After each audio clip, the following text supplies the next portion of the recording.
Minglawa. Hi everyone, it's good to see you again.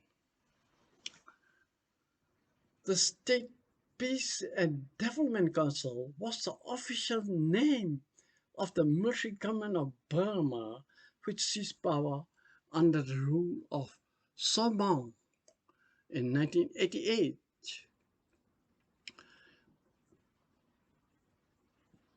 On 30th March 2011, Senior General and Council Chairman Tai Shui signed a decree that officially dissolved the Revolutionary Council.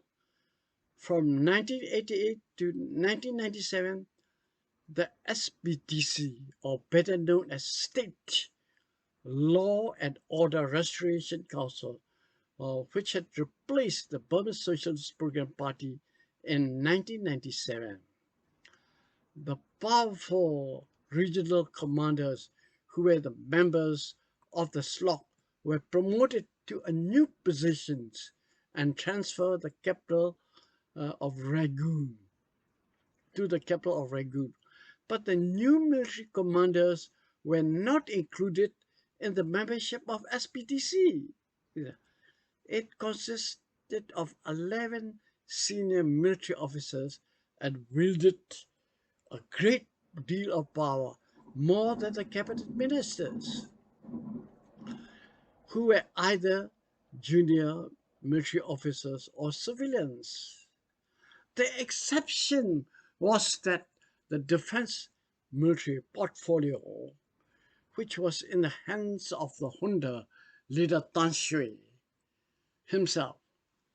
On 15 September 1993, it established the Union Solidarity and Development Association, which was replaced by the Union Solidarity and Development Party on the 29th of March 2010, in time for the elections. This is a State Development Peace Council, and this they will transfer power to the generals by the people, branded by the people. The people branded them as the good, the bad, and the ugly. This is General Somao, Colonel Kenya, and Colonel Tan Shui. The rise of the State Law and Restoration Council. With the rise of this SBDC, family members of the prisoners outside the infamous insane prison increased fact and bound because many of them were arrested. So every Sunday they have a family visit. So the population of visitors continued to grow.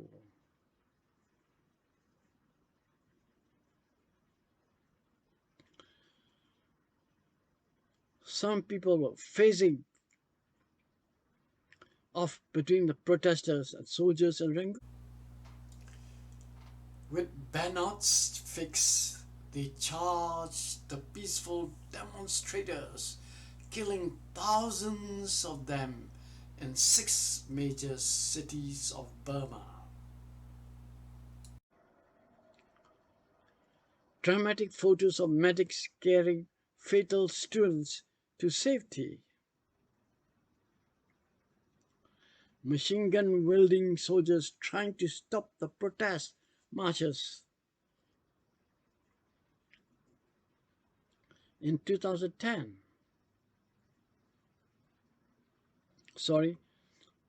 in 888 revolution, thousands, including police, came to watch the protests.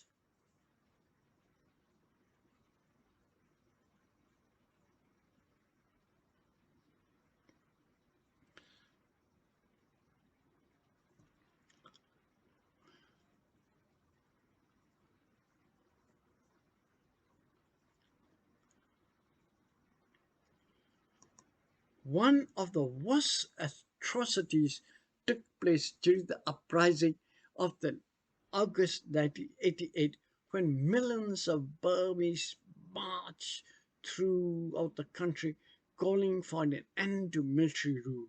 Soldiers shot hundreds of protesters and killed an estimate of 3,000 to 4,000 people in the following weeks. And the world doesn't know about it because the media was not allowed then at the time. During the August and September demonstration in 2007, at least 184 protesters were shot and killed, and many were tortured. Under the SPDC, the State Unity Law and Development Council, the Burmese engaged in military offensive against the ethnic military populations, committing acts of violence and humanitarian law.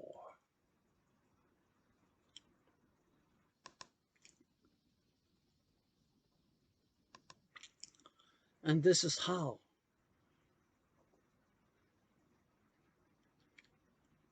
they were doing.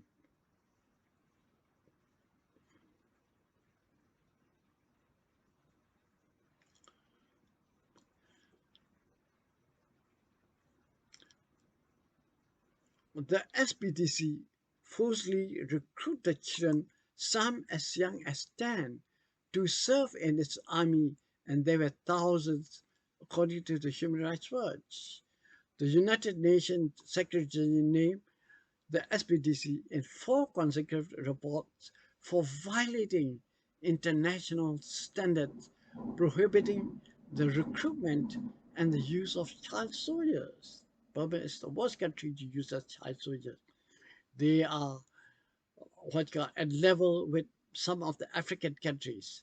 Since Cyclone Nagas 2008, the general expelled hundreds, if not thousands, of displaced persons from schools, monasteries, and public buildings and forced them to return to their destroyed villages in the Irrawaddy.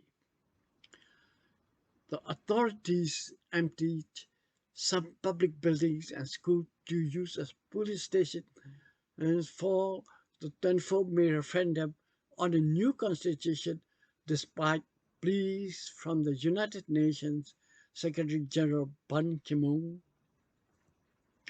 to postpone the referendum and focus their resources on humanitarian.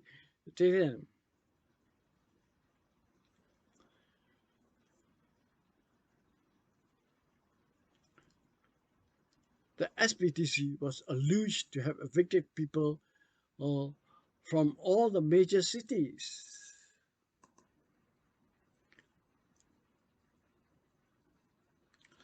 Thousands came to watch the people in protest. The Saffron Revolution started in 2007, where the monks demonstrated.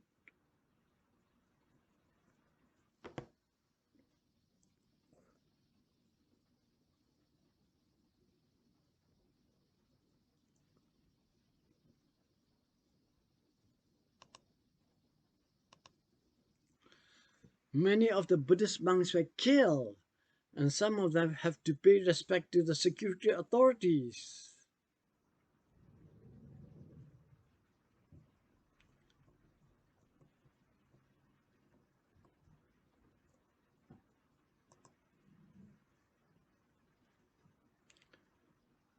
The Pulitzer Prize winner photo, the Japanese reporter Kenji Naguchi lying in Rangoon Street after he was shot fatally.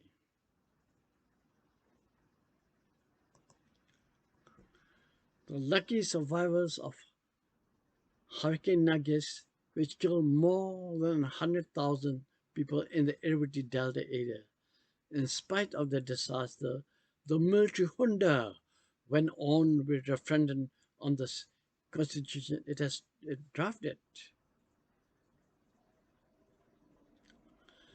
Capsized trawler aftermath of Hurricane Nagas.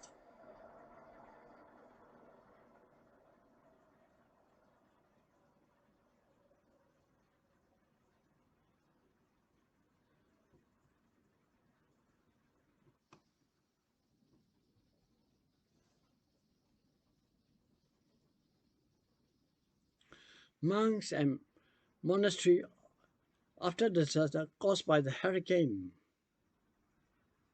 Villagers trying to salvage reusable from the catastrophes caused by the storm. But the commanders want to govern the country.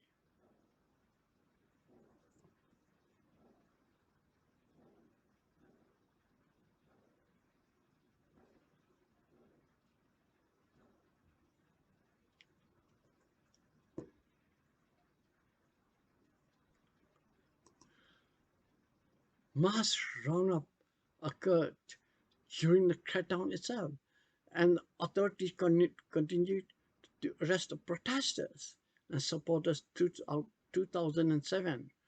Between 3,000 and 4,000 political prisoners were detained, including children and pregnant women, 700 of whom were believed still in detention at year's end. At least 20 were charged under sentence under the anti-terrorism legislation in proceeding which did not meet the international fair standard trial.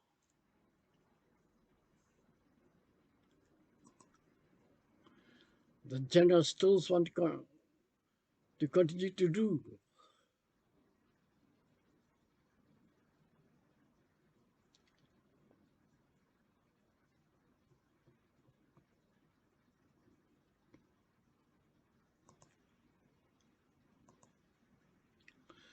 Then saying, Tan Shui, with President Hu Jintao, went to China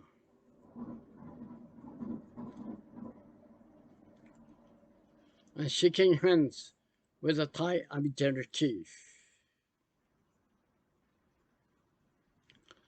General Tan Shui with Mohammed of India, Manmohan of India.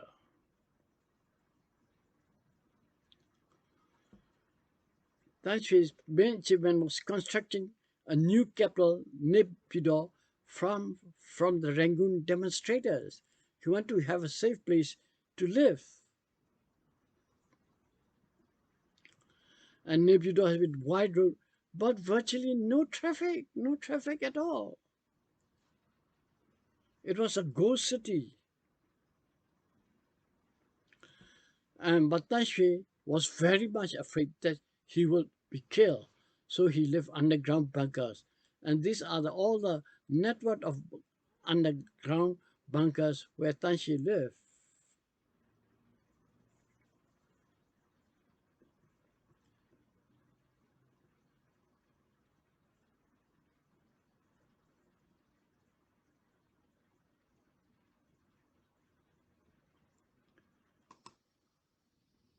Tan Shui was the third dictator since 1962, when General Ne Win deposed the elected government of Prime Minister Ne Win ruled till September 1988, when he was ousted in a coup led by General So Mao, who then brutally crushed the national uprising against the government.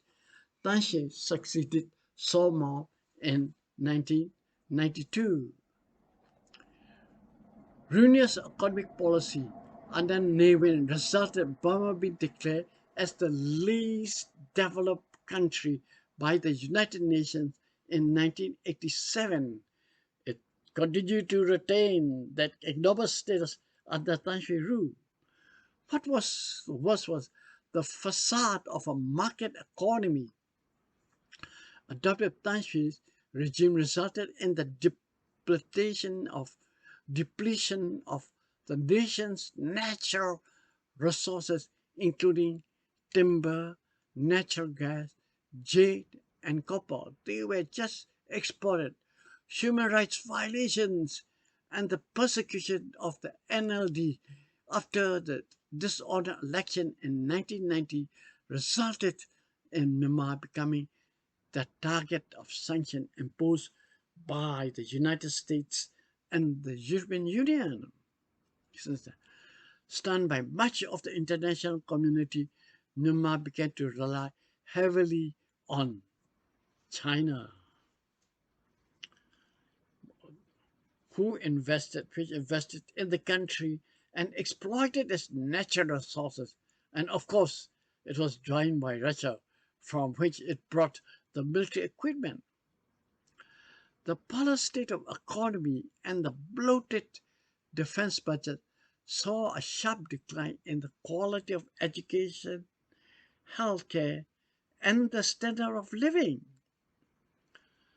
Taking a lesson of the disintegration of Yugoslavia after the death of its dictator, Joseph Broz Tito, or better known as Marshal Tito, in 1980, Than changed the composition of the Tabador from an army that included members of all the ethnic nationalities to one dominated by the Myanmar only, by the Burma or Myanmar only.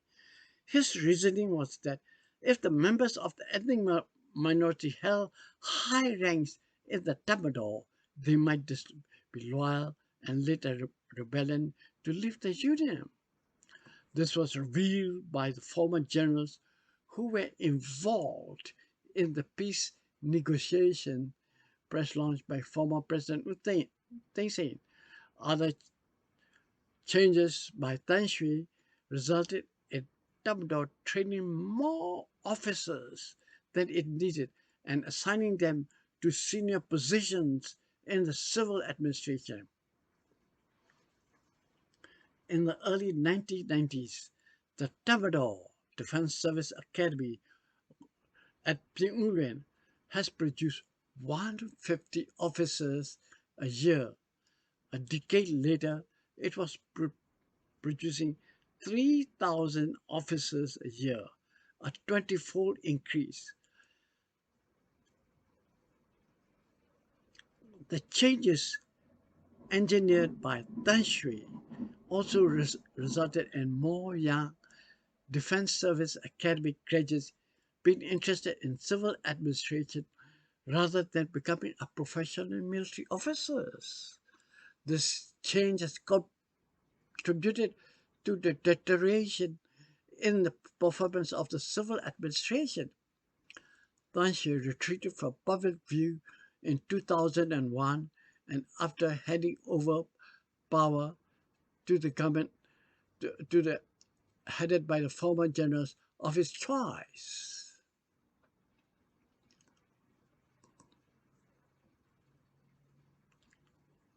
General Than Shwe handing power to U Thein Sein.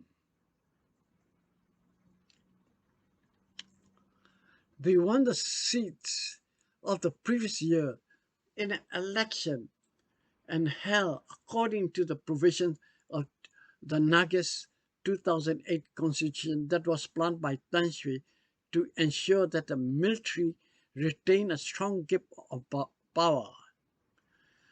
Dictator Than Shwe's grand strategy for 2008 Nagas constitution to ensure that the generals and the former generals run the country for another 30 or 40 years has failed.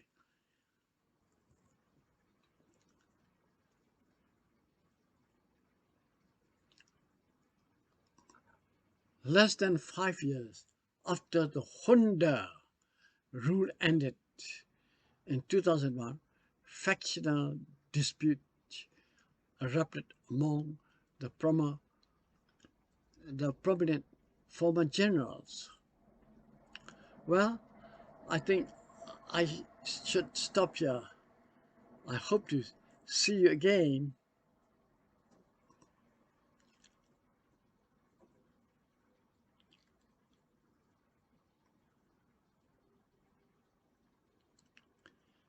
ကျေးဇူးတင်ပါတယ်ခင်ဗျာ